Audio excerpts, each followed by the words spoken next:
Hey guys, what's up? Here's our latest episode of Find Your Film. This one is a spotlight on director, late filmmaker Sidney Lumet. He's had one of the most prodigious, prolific, all that stuff, careers of any filmmaker in cinema, okay? So we don't expect to actually do an all-encompassing episode. We just picked two movies from his collection.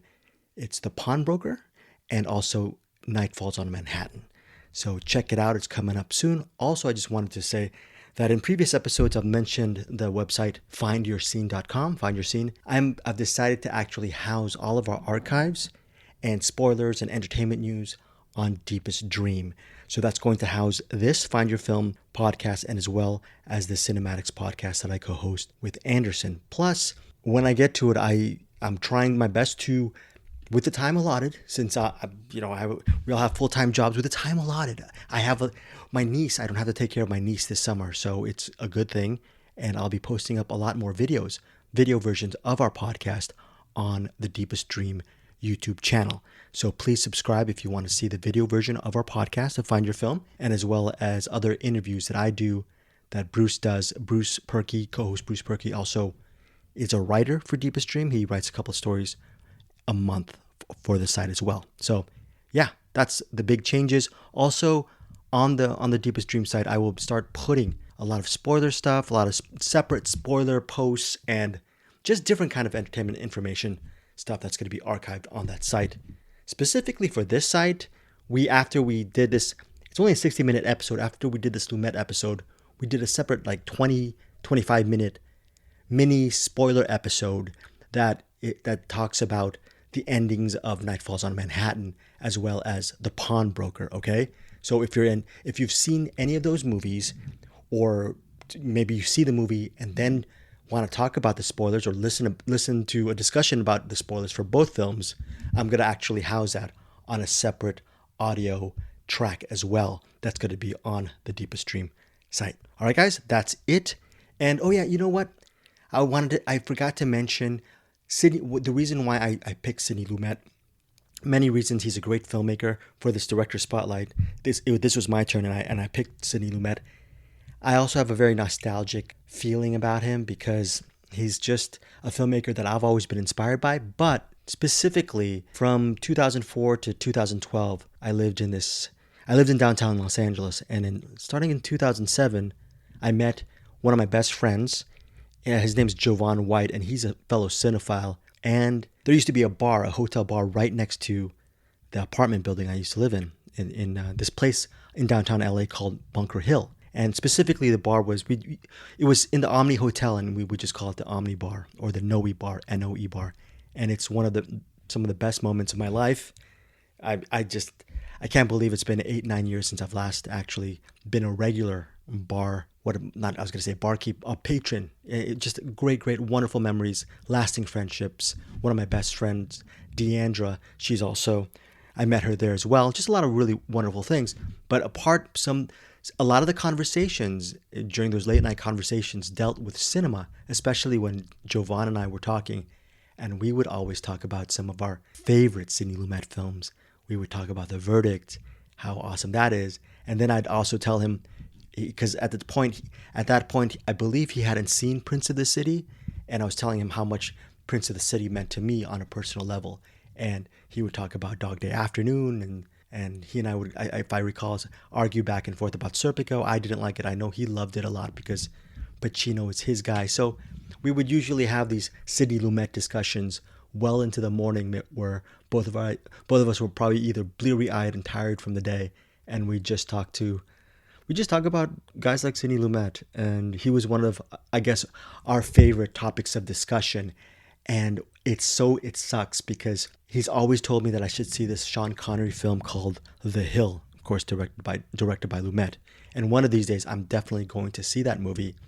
And yeah, Jovan and I, we haven't talked about Lumet together in years, but this podcast, on my end, as part of this Sidney Lumet pick, it's dedicated to just my friendship with Jovan and our late night Omni Hotel discussions about the wonders of Sidney Lumet's storytelling. But anyways, That said, I've blabbered too much. Here is our Find Your Film episode where me, Bruce Perky, and Eric Holmes talk about the Sidney Lumet films Nightfalls on Manhattan and The Pawnbroker. Thank you guys so much for listening to Find Your Film. And yeah, a million thank yous. But most importantly, go watch Sidney Lumet films. Hit us up and tell us what your favorite Sidney Lumet films are as well. All right, guys, take care. Hey everyone, we are back for another episode of Find Your Film. This time out, we are doing a director's spotlight. I was thinking we haven't actually done a director's spotlight for a while. Am I wrong on this? Because our last one was the Thomas Vinterberg Dogma 95 one, or did we do something after Dogma 95? My memory Dogma 95 rings a bell. I don't know who this Thomas Winterberg character is you were talking about. Yeah, okay, right. That was part of our rules. Eric Holmes was talking about one of the rules. We were not supposed to mention the filmmakers for our Dogma 95 episode. Bruce Berkey, did you do something after that, or was I wrong? Before that, I did Leos Carax. Leos Carax. Okay, so it was Leos Carax, then Dogma, and now you, and then it'll be back to me. So yeah. Now here's the thing.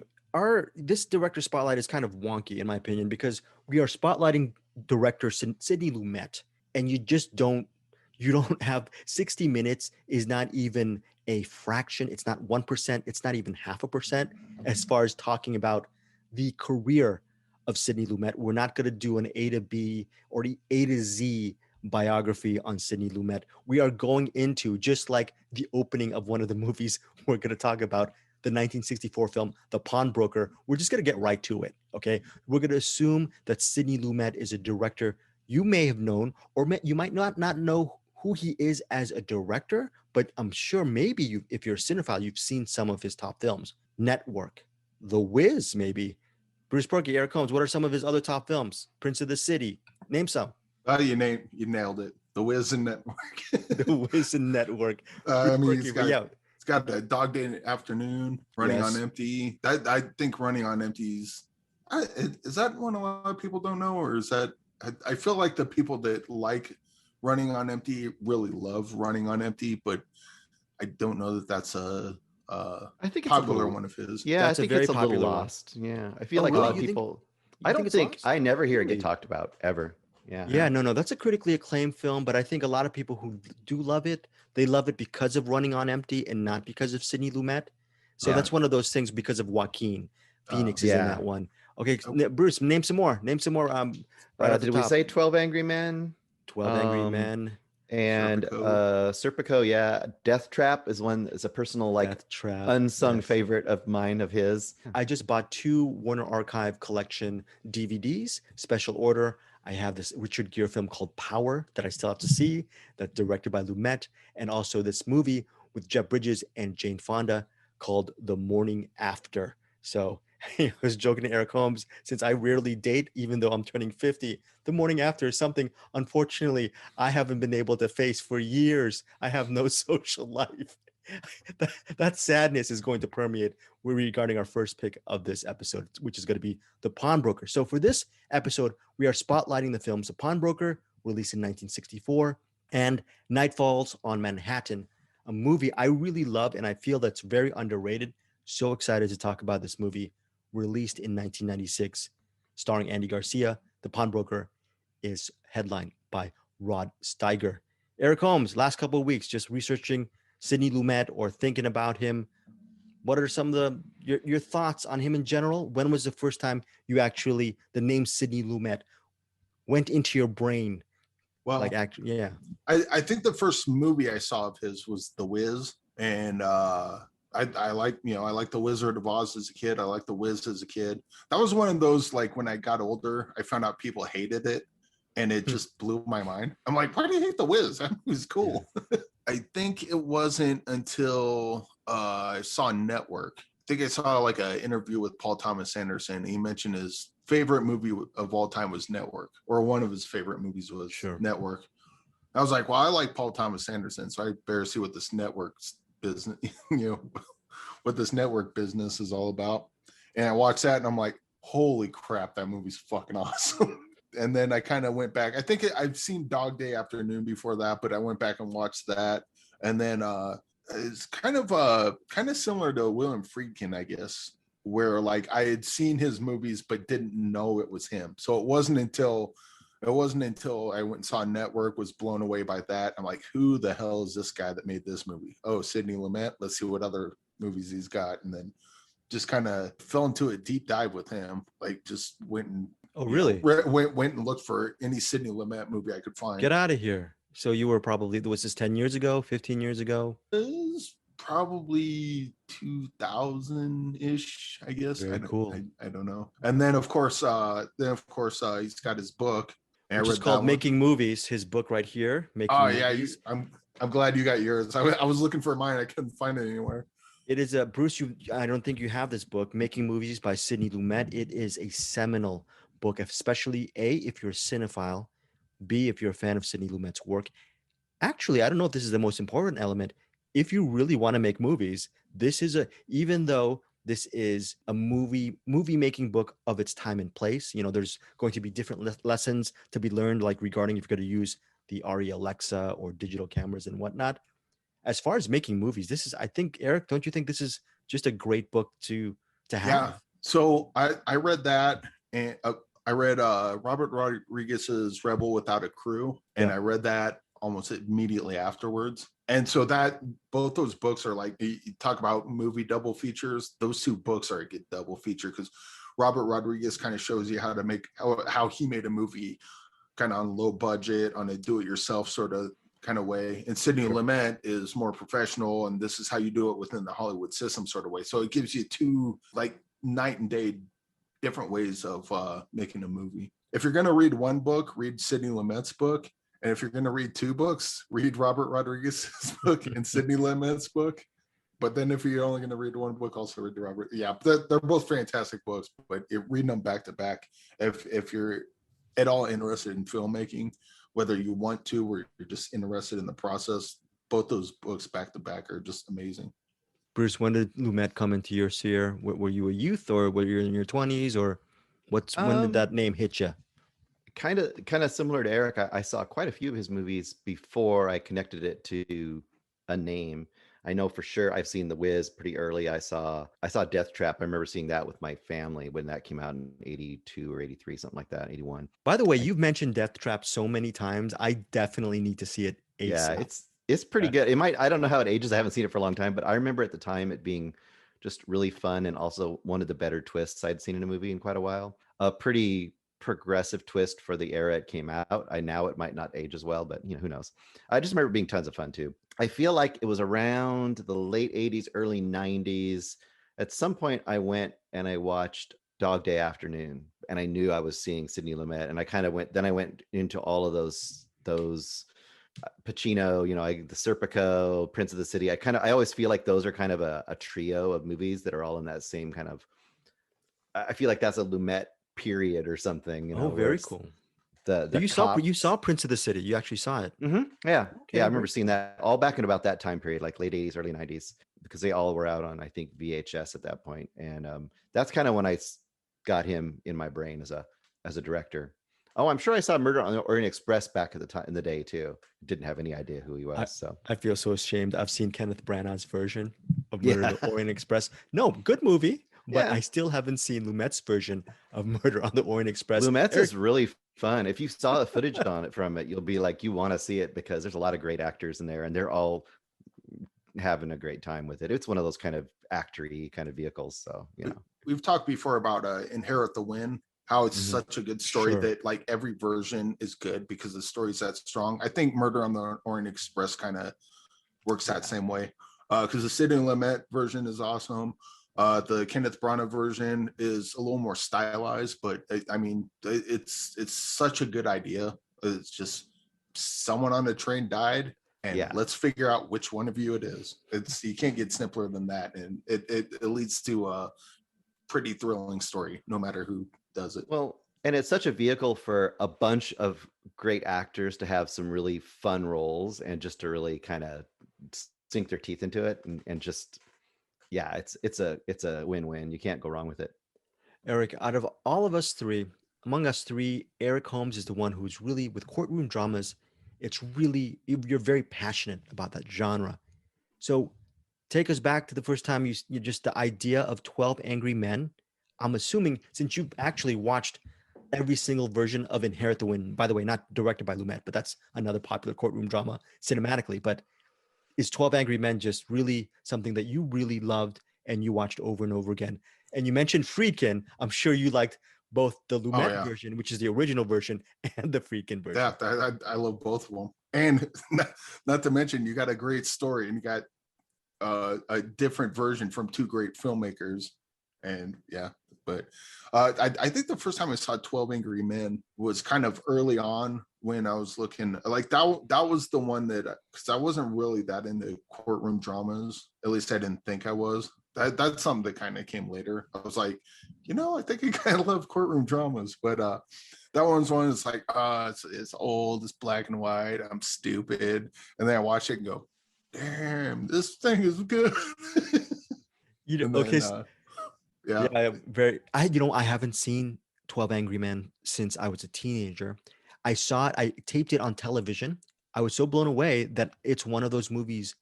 Maybe I saw it a couple of times as a teen. I loved it so much, but I haven't gone back to it because it's one of those things that I just knew it was a perfect movie, Yeah. and there's so many other movies to see. So I haven't rewatched it for so many years. I think also, if you don't know what, similar to Harold and Maude, if you don't know what it is, 12 Angry Men seems like homework going in. It's Yeah. not until after you've watched it and you're like, oh my God, this movie's amazing, that but it's got, I think 12 Angry Men kind of has that barrier to entry. If you don't already trust Sidney Lumet or know who he is, or you don't already know how great this story is, it's hard to just jump in like, oh, this will be a good one to watch. And it kind of is a crowd pleaser. Like, it's not a midnight movie, but I don't know anyone who's saw 12 Angry Men and said, Good point. I'm sure they exist. I haven't seen anyone that thinks that. So Yeah, one of the knocks regarding Sidney Lumet, and I think it's a knock that probably I inflicted upon him as well. And I used to complain when I was probably in my early 30s. The one of the main criticisms of Lumet is he doesn't have a distinct visual style, and it's one of these things where I used to say that myself when I was in my 20s. Now, 20 years later, I realized that he's a true auteur. He's a person who can just tackle so many different genres. And when I was listening to a podcast where just an archived interview, when the interviewer asked Lumet about that question about him having no visual style and no distinct visual style, et cetera, et cetera. And he said, well, probably the reason why is because I let the story come first. He likes to put his style in service of the story he's telling, correct? And he said, to me, the only bad shot is a shot you recognize. Me being a Brian De Palma fan hurts like heck, but if it's coming from Sidney Lumet, I'm gonna take that medicine very good. So, Bruce, you're saying? Oh, I was gonna add into that because I watched that documentary you were talking about Yeah. earlier by Sidney Lumet. It's really Yes. good. It's mostly him telling stories, but they have tons of footage to like illustrate it from his movies, which there are several in there that I watched and I was like, oh, I need to see that movie. I haven't seen that one. But he talks specifically about what you're talking about in Dog Day Afternoon. If you remember that sequence, he talks about how he didn't, usually go in a movie and you figure out what's the color palette going to be, like what's the style of this movie going to be. And he definitely will go, depending on the movie, to certain styles. In fact, that's why he got kicked out of the actor studio, because they're all into the naturalist style. And he said like, well, but sometimes you want to act differently, like for Shakespeare and stuff. And they said, out, you're out, But the Dog Day Afternoon thing, he talked about how he wanted it to be as close to, because it was a real life story, he wanted to look like it could almost be just a slightly better filmed reality. So he told like all the actors, just wear whatever you're going to wear and come to the set. So he didn't even know what they were going to wear. They had no wardrobe. So just that's a perfect example of what you're talking about, where he's not shooting for a particular style in that movie. It's more just in that movie specifically, he's trying to kind of get that true verite sort of a feel to this movie that he's trying to put out. Bruce, so you actually did the extra credit. You actually watched. It's fresh in your mind by Sidney Lumet.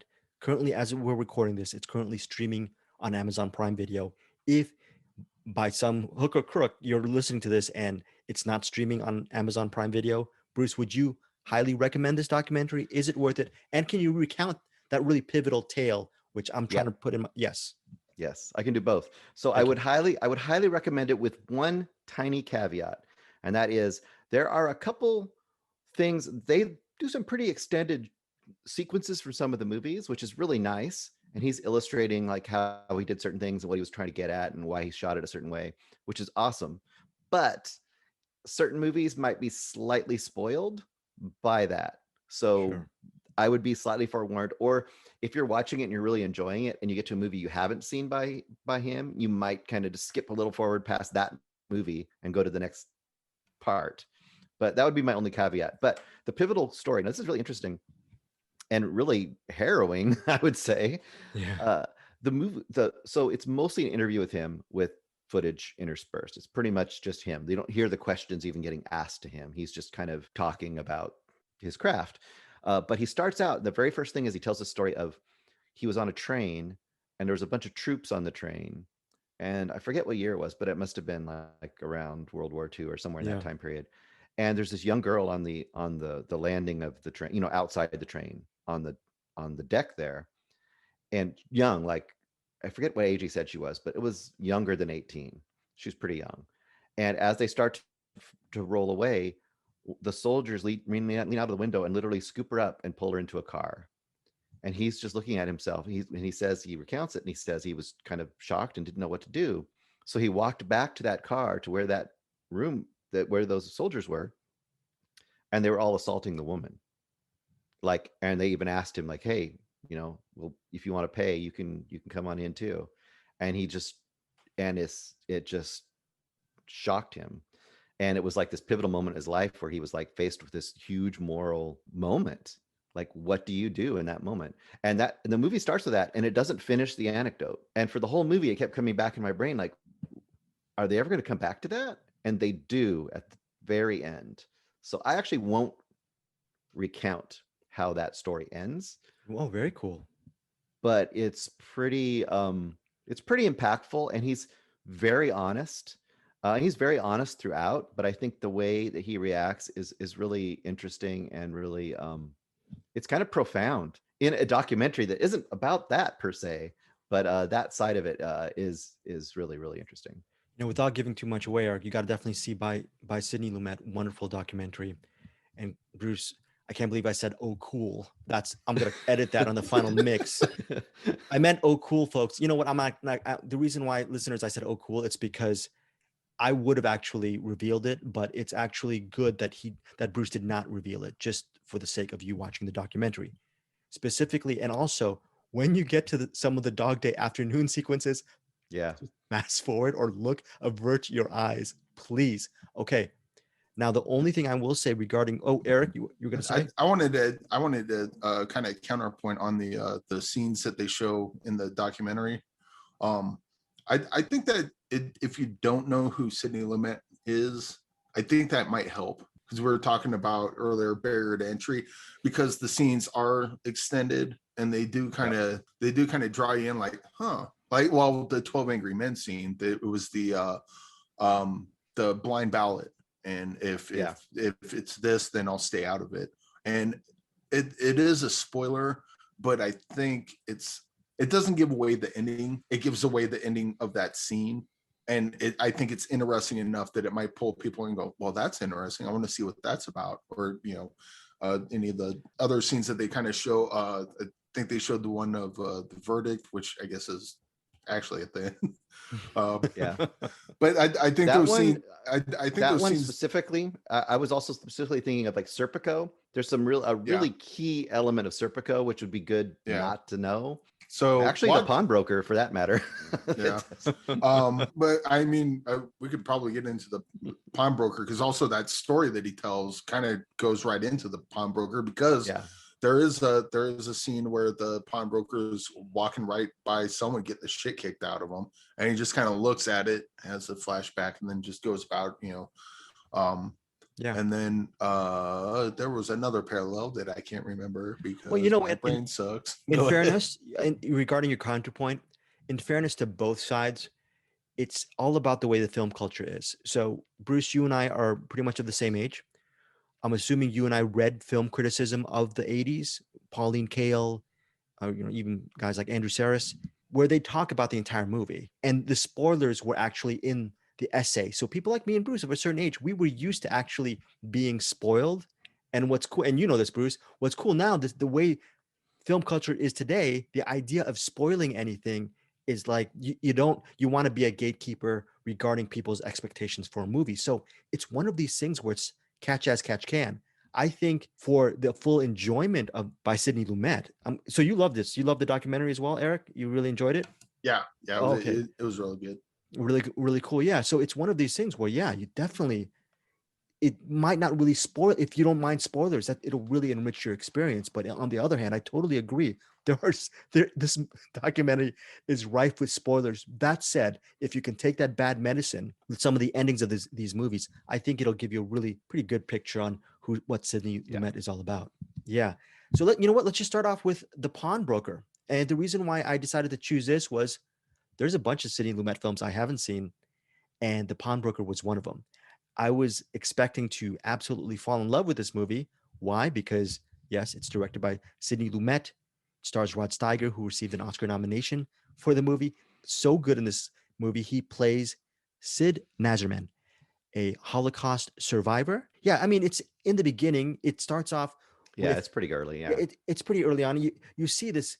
They're out in, I guess, like not the fields, like somewhere out in nature. He's with this woman, presumably his wife. He's being hugged by two kids, presumably his kids, and everything. And then there's probably his mother, and she's in black. And everything seems very idyllic on a seemingly perfect day. That said, that's not a perfect day. That's sort of in his mind because he is, like I said, a Holocaust survivor. He's lost family in the concentration camps. He is riddled with tragedy.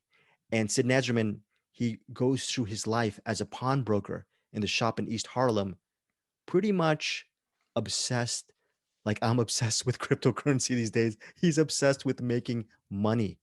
And that's his way of actually dealing with life, focusing on making a profit from the wares he buys and sells. There is his probably his only friend is his coworker, played by Jaime Sanchez, who plays Jesus Ortiz. That is a Puerto Rican coworker who is trying to learn as much as he can from Saul. And he's trying to learn the pawnbroker business from Saul. It's their relationship. And ultimately, this movie, shot in black and white, beautifully shot, by the way. It's a very intense movie.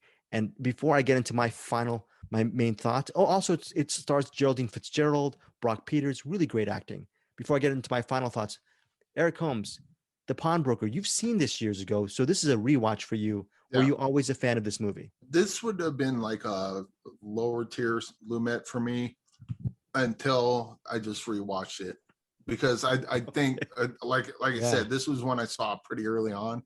And this was just one that didn't kind of light my pants on fire. And I just don't think I was ready for it at the time. And then, especially after watching that documentary and kind of hearing him talk about it, like his personal stories and how the pawnbroker has scenes that are just like pulled directly from his own life experiences. I think I get this movie a little more. The way he shuts himself off from the world because he's seen the worst that humanity has to offer in World War II. He's kind of repressing his disgust. So someone asks him if he's racist, and he says that's ridiculous. I don't hate anyone because of their color of the skin. I think all humans are garbage. There's something to that effect. Pretty much. I was like, God damn, this guy hates everyone, and not like in a I'm not going to get into that, but you know the people. I'm not racist. I hate everybody. That you say it in a glib fashion. He didn't say this in a glib fashion. He means this. Like he's just. I wonder if it's like it's definitely a post-traumatic stress thing. Do you think that he revolves his life around money because that can't be taken away from him unless he gives it away? Yes.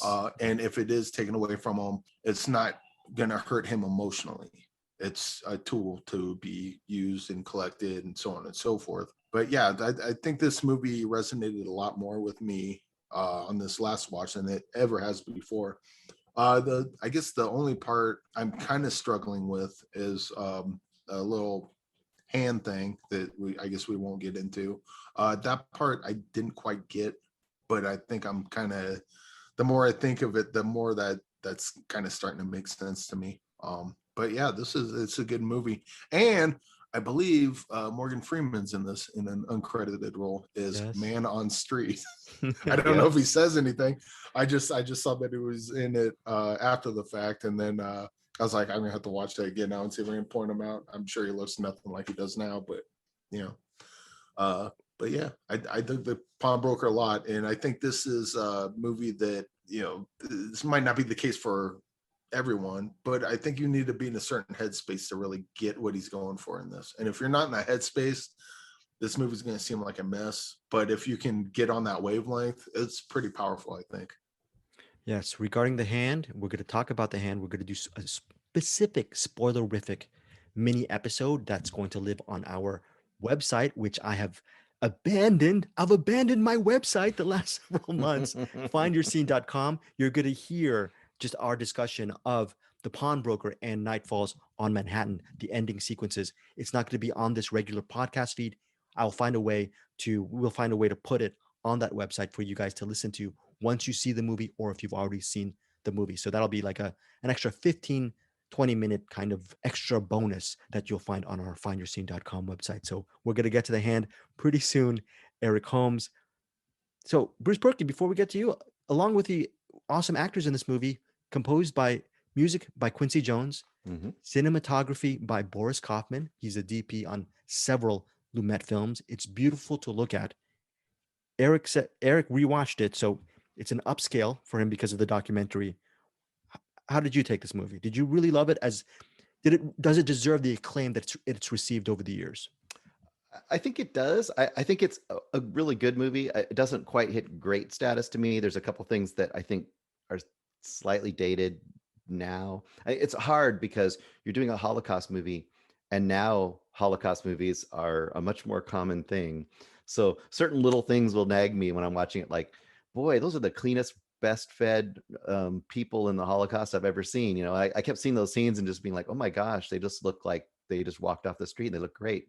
So, and I will also point out some people we really pulled out of the movie when the Austin Powers music comes up during a love scene. That's definitely something that'll throw people off. But this is all like little nitpicks.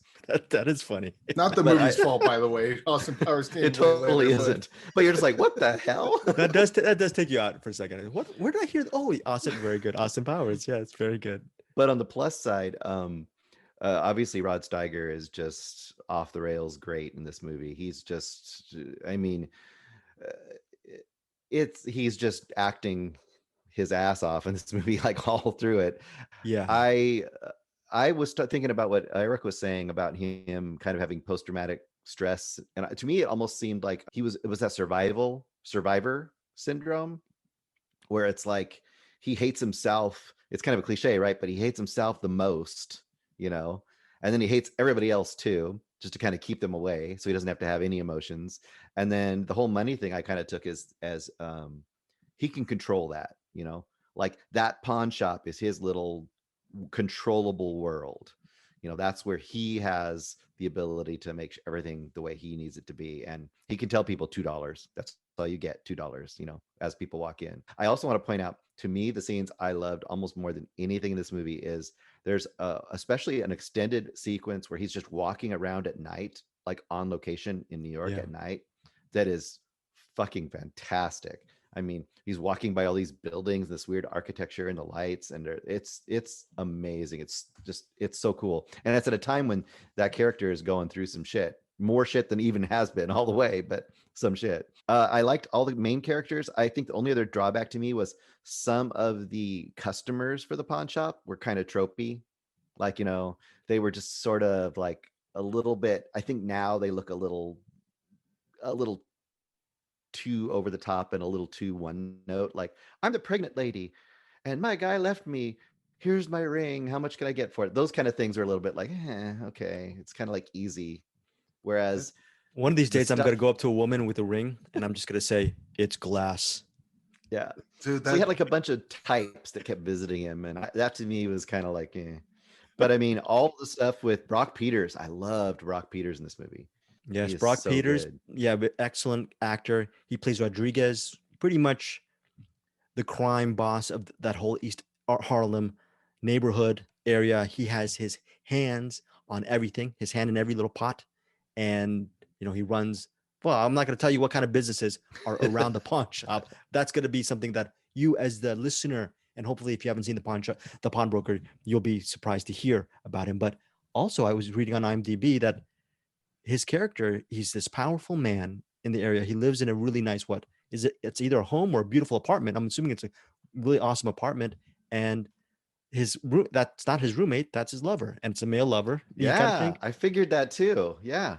And he's white. So you got to think 1964, very topical stuff. Very, very Eric. Actually, I don't know if topical is the right word, because there's the on-screen homosexual relationship and the frontal nudity. And this was at a time when they had that, was it the Hays Code?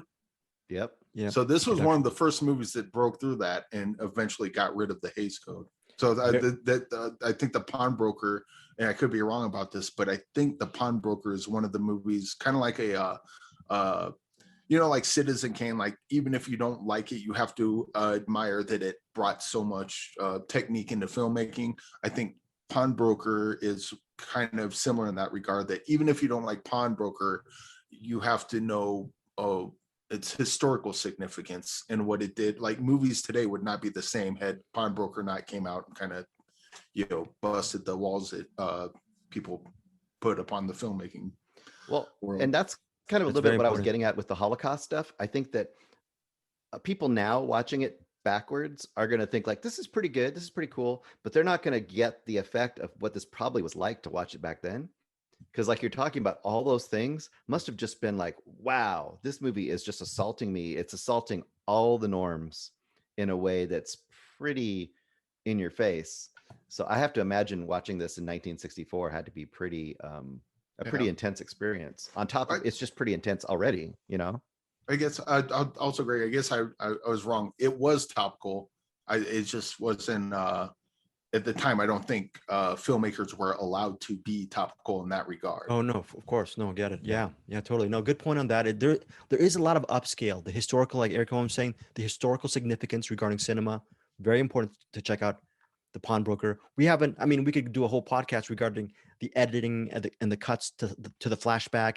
If you've seen Chris Nolan's Memento and you think that's really ingenious and amazing, go back to 1964, see a couple of those flashbacks to the Holocaust and see if this jarring editing gets you or hits you emotionally.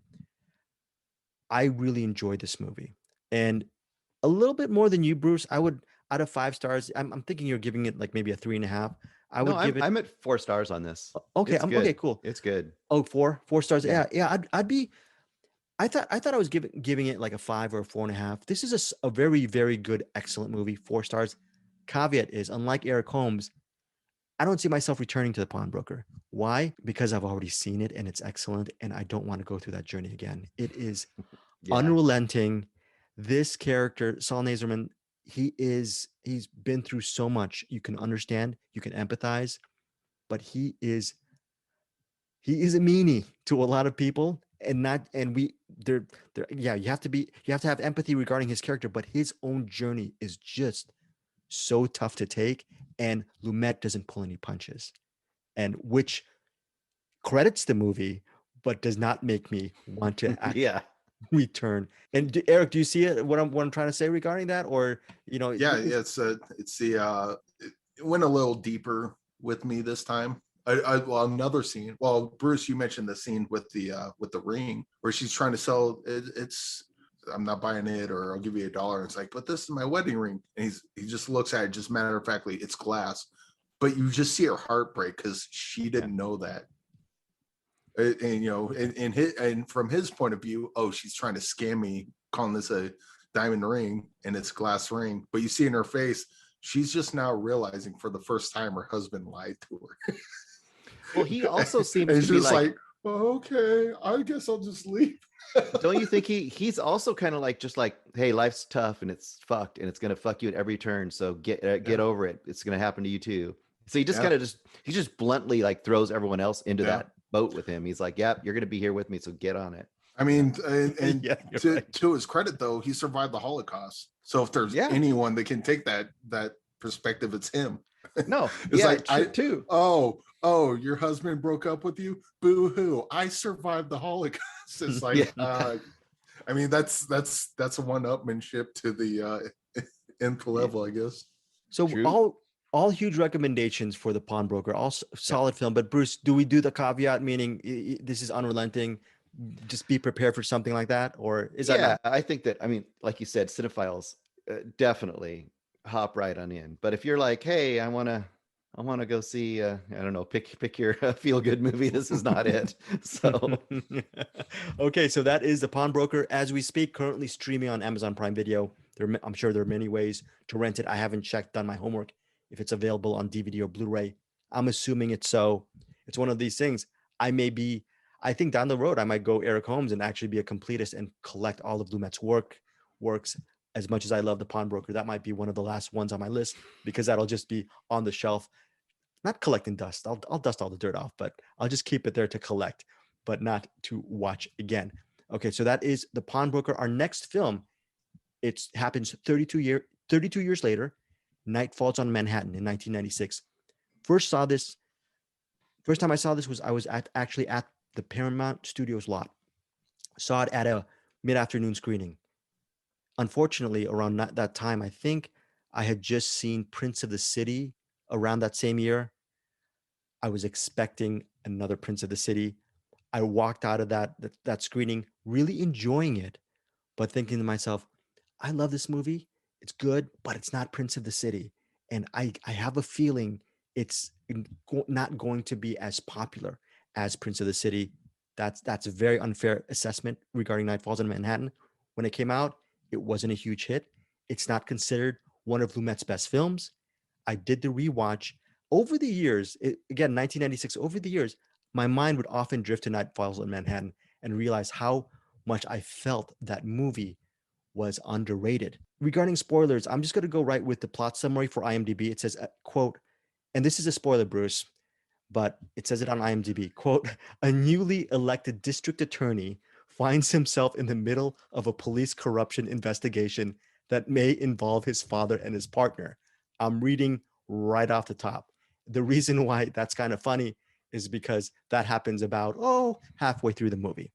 So ultimately, the story, actually, the real story, it centers on Sean Casey, who starts off as an assistant DA, that's played by Andy Garcia, who gets the case of a lifetime prosecuting the drug kingpin who killed several cops during a raid.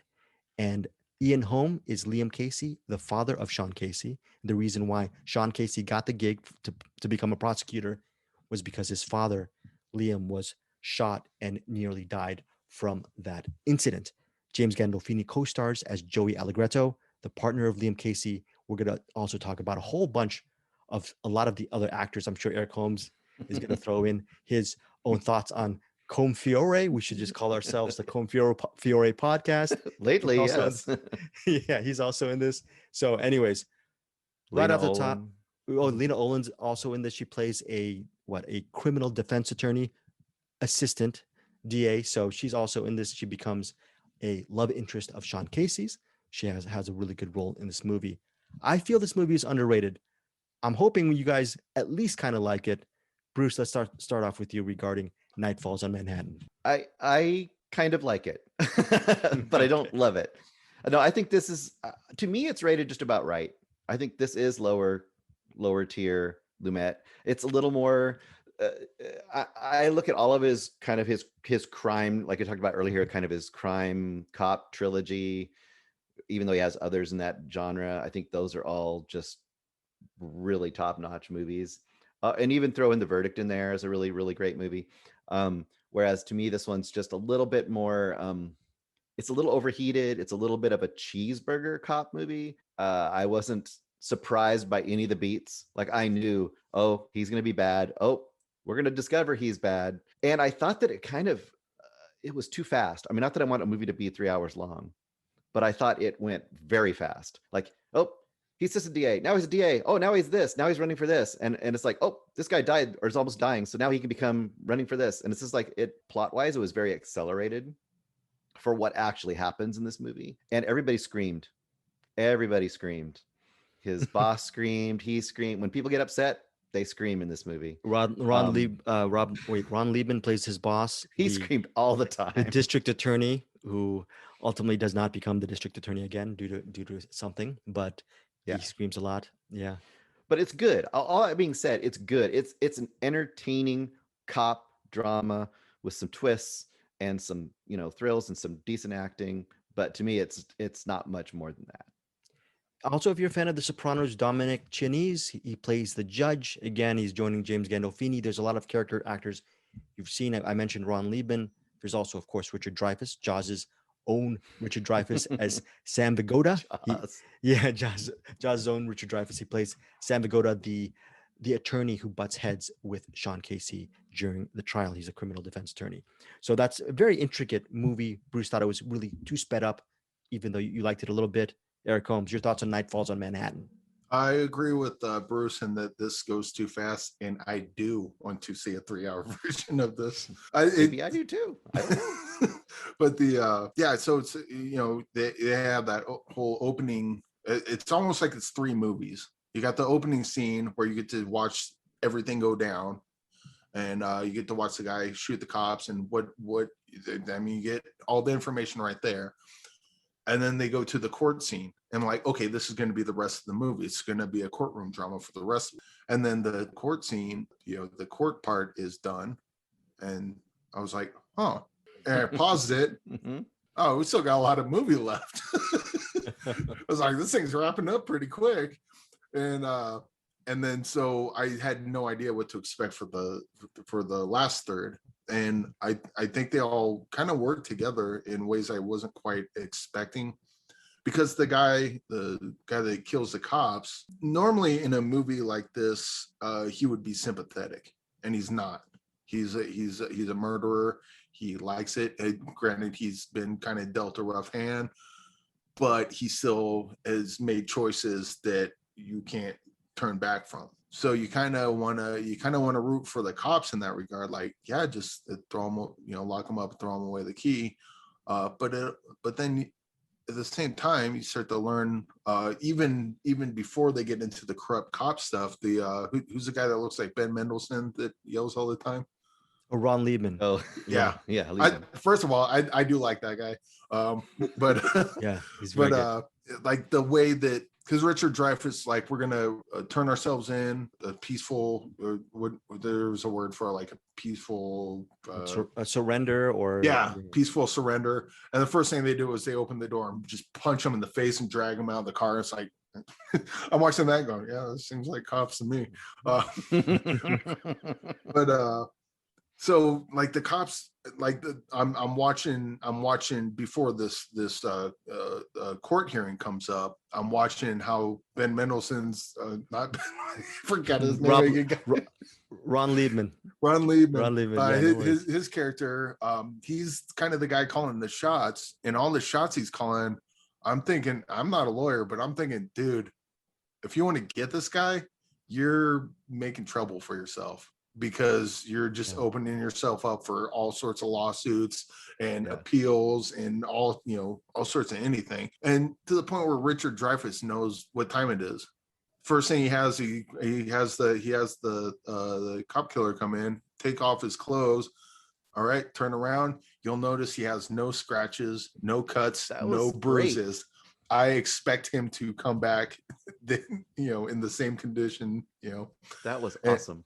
And when they first said it, I'm like, what the fuck are they doing? And then once he said it, I'm like, dude, that's more. Oh god damn! I wish I was a lawyer. I would totally use that. The cop killer, he's not off the hook. Like, he's not sympathetic at all. He killed him. He killed him because he liked it. But then you also see the cops and they're not sympathetic either. Like I mean, as much as cops could be sympathetic, they're all corrupt. And so it's kind of this would be something where someone's like, I didn't like it because I didn't like none of the characters were likable. But I think that's the point in this one. Yeah. Because it starts you off, a certain group of people will be watching this and seeing the cop killer and go, see, they doing what they got to do to put him down. And then all the court stuff gets down, and now we're left with the corrupt cops. And those same people, if they're not hypocrites, they would also say, you're breaking the law too. You need to go to, but you're on the take, or you're breaking the law or doing whatever. You also need to go to jail. And it's kind of, I don't know if this was the point, but it seems like a jab just at this hypocrisy in general. Like if someone does something and you don't like that, then if someone else does a thing, then you have to not like that as well. Which does make me wonder about the ending, and we'll talk about it in the spoiler thing, but it does make me really wonder what the ending is supposed to be telling us. I definitely have a lot to say about that end scene. It's funny because and we'll get to that for sure. As you're describing it, I guess I kind of think I kind of was identifying as you're describing it, like what didn't quite work for me as much. I mean, I liked it, but I didn't like it as much. So I felt I should have in the second kind of half. Is that first half, when we're in it, we're seeing the stuff happen. Like we're seeing the stakeout, we're seeing all the stuff that goes down. I was so engaged. And I feel like after that, a lot of the stuff we're hearing about the corruption, we're hearing about, how it went down, we're hearing about it.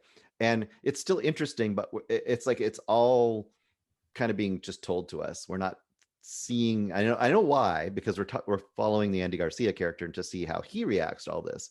But I'm not quite as interested in that as I were to just actually see the stuff go down. You know what I mean?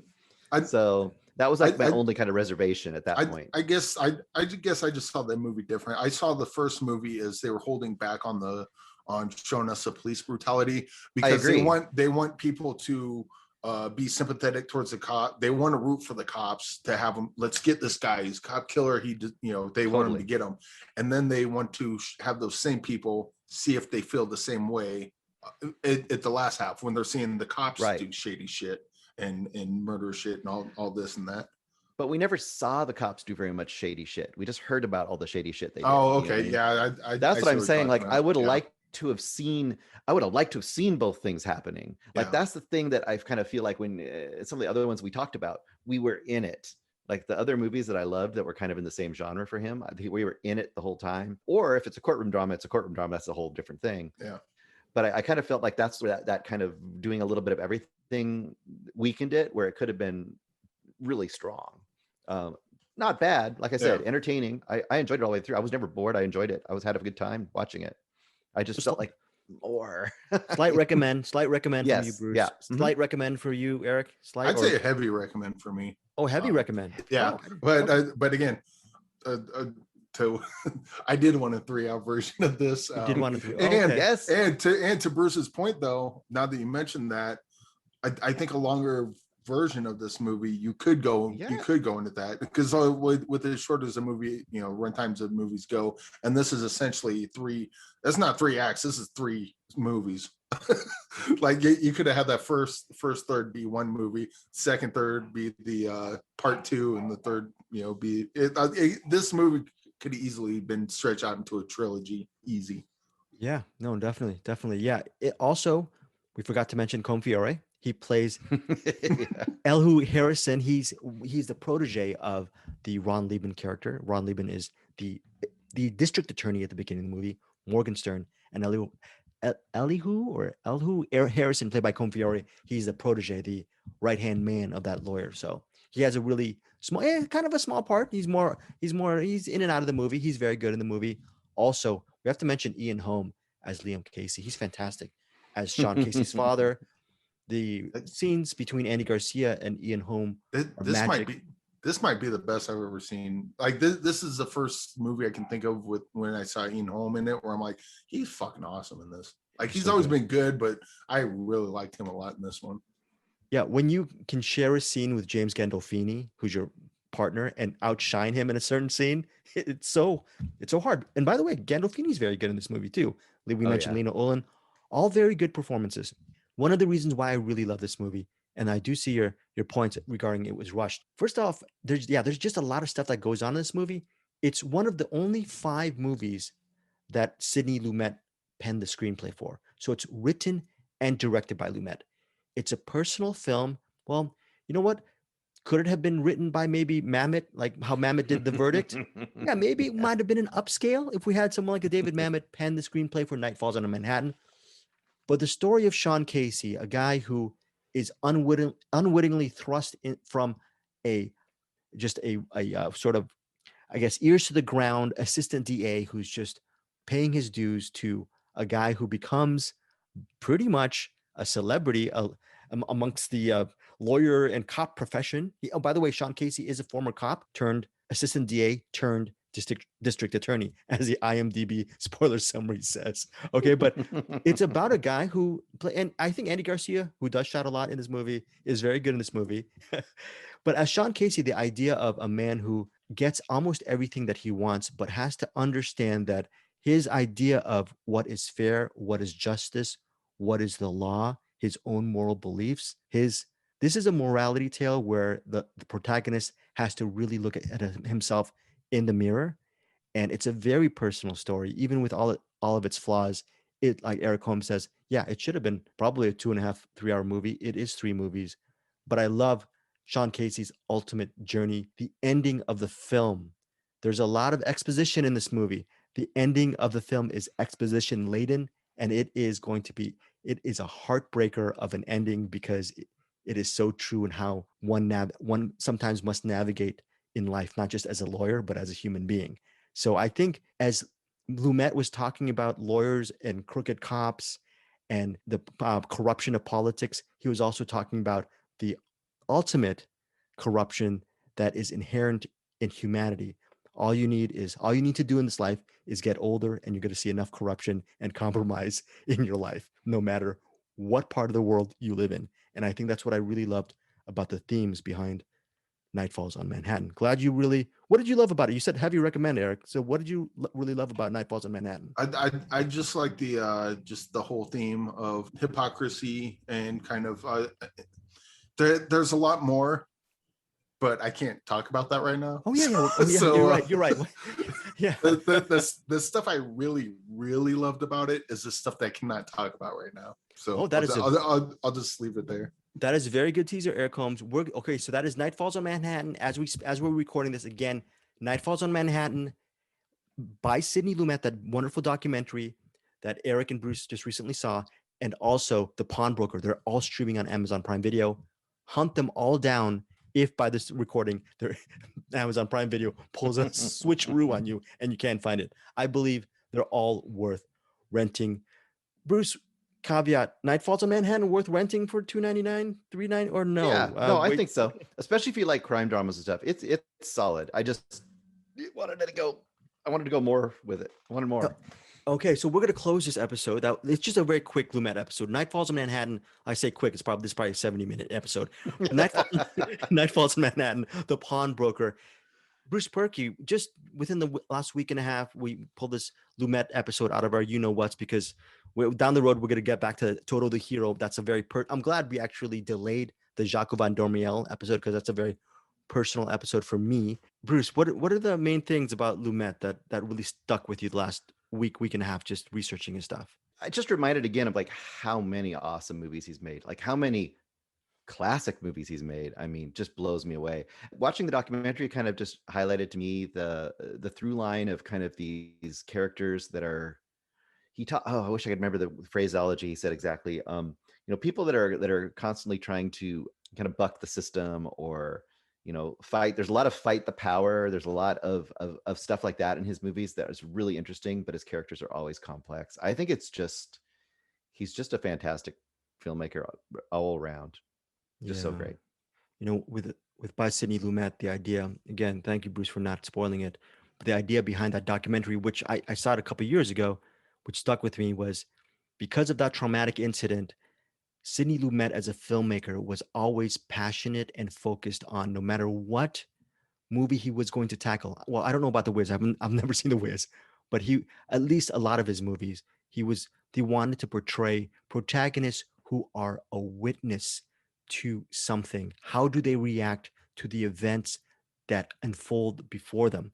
In The Pawnbroker, you see a completely different way that the main character deals with tragedy and society outside his doorstep, or maybe even inside his shop.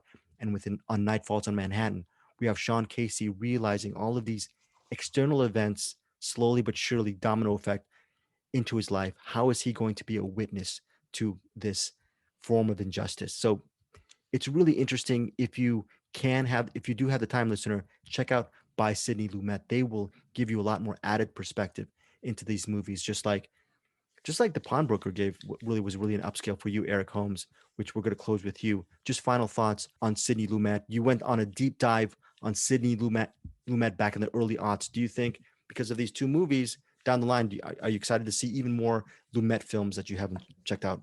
Yeah, and I mean, that list isn't very long, but yeah, he's easily one of the greatest directors ever, one of the best storytellers ever. And again, I gotta try this point home. Read Making Movies. There's so much, and as well as the documentary by Sidney Lumet, which is called By Sidney Lumet. It's not a documentary by Sidney Lumet, but yeah, he's got a really matter of fact way of explaining his process, because we didn't really get into it, but a lot of the process, there's often a lot of hyperbole and like poetic language, and he doesn't really talk like that. Here's what it is, and here's what I do, and here's how I make it, and it totally makes sense. And he somehow manages to get poetry in between the lines, so Oh, very good. and that works out to his benefit. And yeah, he's one of the greatest directors to ever do the job, and I'm always happy to watch a movie of his, and you should check out his movies if you haven't. And he also mentions in interviews and in his book, he mentions melodrama a lot. And we haven't talked about melodrama at all, but his movies are full of melodrama. Yeah. But if you've ever seen an interview with Lumet or read his book, and you know what his definition of melodrama is, you'll know that's not a bad thing. Yeah, Lumet is pretty much the king of dramas, especially if they're set in New York. We love Sidney Lumet. I was going to say so. Also, one of the things he said during one of these podcast interviews, archival interviews, they asked Sidney Lumet, the interviewer did, does he like improv usually? And he said no, he doesn't like improv. So when someone says no, they don't like improv, you're thinking, okay, well, he or she on the set, that means they're very controlling of the project, of the words on the page. And this is how he actually followed up with that answer after saying no.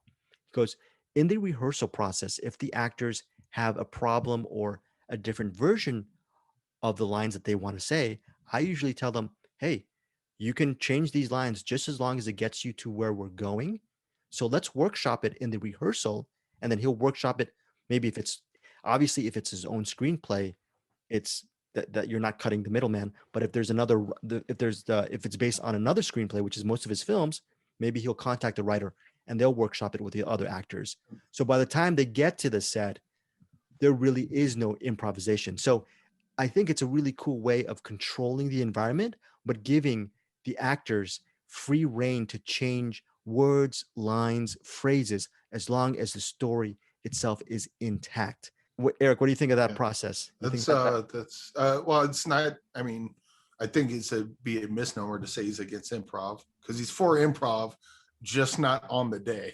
Just not on the day. The improv is part of the writing process, which is part of the rehearsal process. But yeah, I mean, by the time we're shooting, we should already had all that worked out, and that sounds like what his take is on that. All right, thank you guys so much for listening to us on this latest episode of Sidney Lumet on our Find Your Film Director Spotlight. Again, this episode technically isn't over because we're going to deal with the spoilers. So my suggestion to you is watch The Pawnbroker, Nightfalls on Manhattan, or if you've already seen those films, go to our website and check out our little mini talk regarding the endings of the movie. Thank you so much. Bruce Perky, sign us out. Go there and listen to it. That's all I gotta say. Enough said, guys. We'll see you next week.